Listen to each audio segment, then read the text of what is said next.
ลายเดียวใจในไว้โตสุเลศ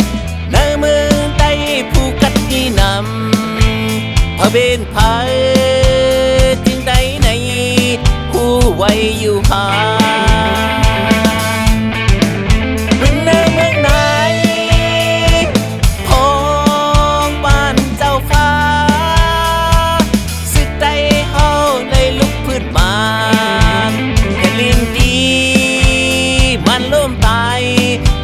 เจ้าโบนั้น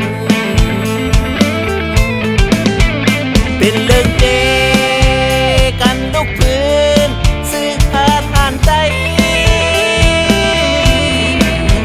แค่มันบานโดกสุกดูตายนำเตก็หูมันก็มันตายอยู่มันตายคือนั้น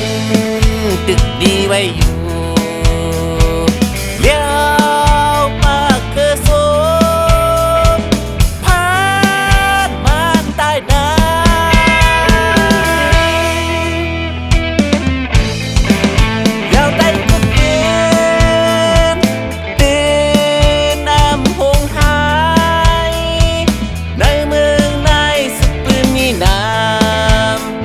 บอกลาเสือไทยเจอมาภายหลังสักปืนแล้วในเฮาอย่าปัญหาพันคอมันเกิดปอทมกีขิงมือปานเจ้าฟ้าลงเจ้าสวยเจีย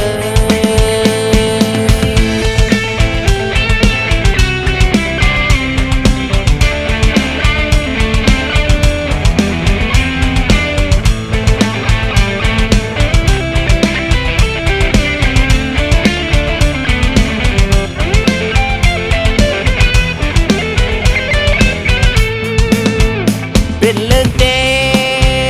กันลุกพื้นซื้อหาทานใจแต่มันมา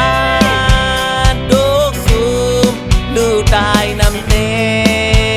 กองผู้มันกองมันตายอยู่มันตายชื่อนั้นตึกดีไว้อยู่เลี้ยวมาคือโซ